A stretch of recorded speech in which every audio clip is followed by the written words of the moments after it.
right now. What does that tell you, though, the fact that he's struggling to get fights? Is he being too greedy? Like, you know, he hasn't got a fight lined up. So he's talking about Anthony Joshua. Anthony Joshua's not a pussy.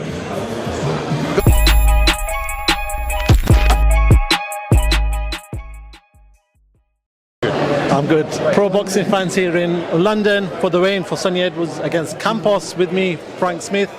Frank, it's hot. It's really hot in this place. There's a guy counting to 10 repetitively. It's a good job, though, isn't it? I want his job. I wanted 1, 2. I couldn't get past 10 though. Yeah. But I think I might quit mine and take his. Let's talk about why we're here. Sonny Edwards making his debut for Matchroom Boxing.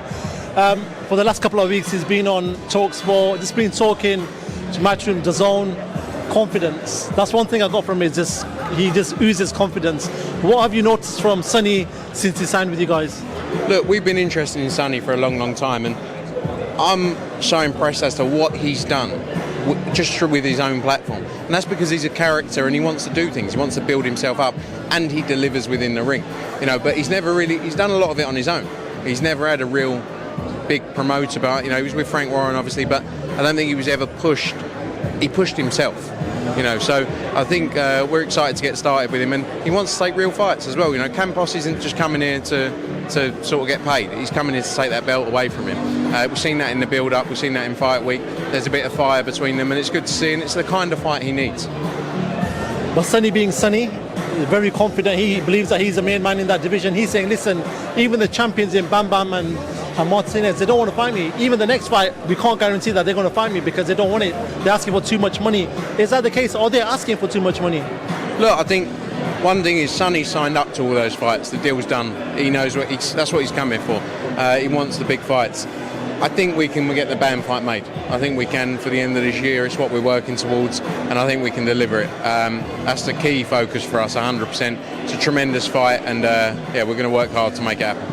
How big is that fight? When you look at the lower weights, they don't generally get a lot of credit that they should do, but we've seen a lot of fights that you guys have put on Matchroom, with Estrada and Chocolatito and everyone else in the States. But how big is that fight with the fights that you made in the past? It's a brilliant fight. It's a fight that everyone's looking forward to, and it'll be a great fight to deliver. As you say, we've had some great fights around those weight divisions. They've really delivered for us. Whether it's Chocolatito, Estrada, Rungvisai, tremendous fights over the last few years, and they're all willing to fight each other, and it's good to see.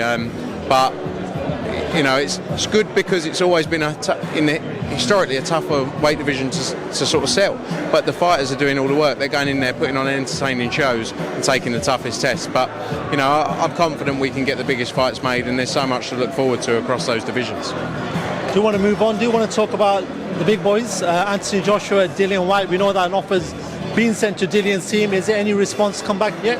Eddie's speaking to them currently. I'm sure there's going to be a bit back and forth as always. It's a fight we want to make happen. It's a great fight, huge fight. I think it's one of the biggest fights that can be made in British boxing. There's obviously the Tyson Fury fight as well for AJ, but I think it's one of the other biggest heavyweight fights that can be made as well. Outside of the likes of Fury Usyk, the likes of AJ against Wilder, it's one of the biggest fights there. So it'd be great if we can deliver it, and all the work's being put in to get that over the line. So Frank Warren and obviously his team have come out and said, listen, we've sent an offer for the Fury fight. Why wouldn't he just take that Fury fight? I know you're looking at the Wilder fight, you're looking at the Saudi money, which Frank has said obviously is big money, obviously. But if you wanted the best of the best, and the fights that the British fight fans want to see is that Fury fight, why wouldn't he just scrap the Dillian Whyte fight and take the Fury fight? Because people also want to see the Deontay Wilder fight and the Dillian Whyte fight. We got to focus on the Anthony Joshua business. Tyson Fury, they do a lot of talking. He's fighting in Australia, then he's fighting this person, then he's fighting in Ghana, then he's fighting here, then he's fighting that person. He should focus on becoming an undisputed champion against Alexander Usyk. Surely that should be his focus. And no one can say that AJ's ducking fights by fighting Deontay Wilder. AJ's never ducked a fight in his life. He fought Usyk twice in a row, something that Fury doesn't really want to do. But anyway, look, there's so much talking in the heavyweight division. Let's just focus on actually delivering fights for our respective clients. All this back and forth doesn't help, so I don't want to get dragged into the detrimental talk amongst them all. It's not worth it. Let's just work on trying to deliver the best fights. Can I ask you though, obviously you've had Anthony Joshua, who was number one for a while, for a long time, and there was fights that you guys could dictate.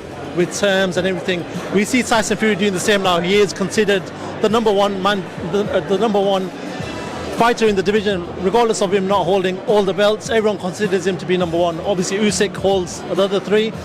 But do you feel like he has the right to dictate terms? I know he's struggling to find a fight right now, but do you feel like he has the right to dictate his terms that he's dictating right now? What does that tell you, though, the fact that he's struggling to get fights? Is he being too greedy? Like, you know, he hasn't got a fight lined up. He's supposed to fight in April, June, July, all of these dates, and they've never happened. There's got to be a reason for that. You know, like, I'm not involved in the Tyson Fury business. I don't know what they're talking about. You know, Andy Ruiz fight would have been a great fight. Didn't happen because of money, I guess. Why is that? Because Tyson Fury wanted too much? Wasn't realistic? I don't know. Or was Andy Ruiz not realistic? But for whatever reason, the fights aren't happening. He hasn't got a fight lined up.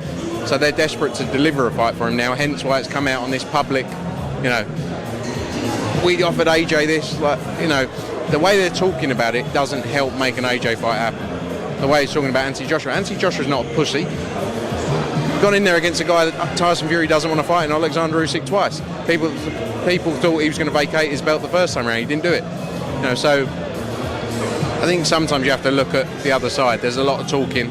And again, we've had a good relationship with George Warren over the last, and Francis as well. So I don't want to like knock that back, because it's only going to be beneficial. But when Frank came out like the way he did, it doesn't help, you know. And we're probably all guilty of talking shit about kind of the business we're in, but there's a level to it, you know. So we're focused on Anthony Joshua, and we'll continue to be focused on delivering the best fights for Anthony Joshua, and, you know, momentum for him as well. Plan has always been August and December. It's what we'll continue to do. But again, nothing's done still. So anything can happen in this sport. Let's see. Finally, before I let you go, on the same night as Sonny Edwards in New York is Teofimo Lopez versus Josh Taylor. Just talk to me about that one. How do you see that fight playing out? I think Josh Taylor will beat Teofimo Lopez. Josh Taylor's a brilliant fighter. I think Teofimo Lopez, I like Teofimo Lopez, but I think Josh Taylor's going to get the win. Cool. It's getting a bit loud in here. I think the rain's going to start, so I'm going to let you go, Frank. Thank you so much for giving us your time as always, and we'll speak to you soon. Thank you very much.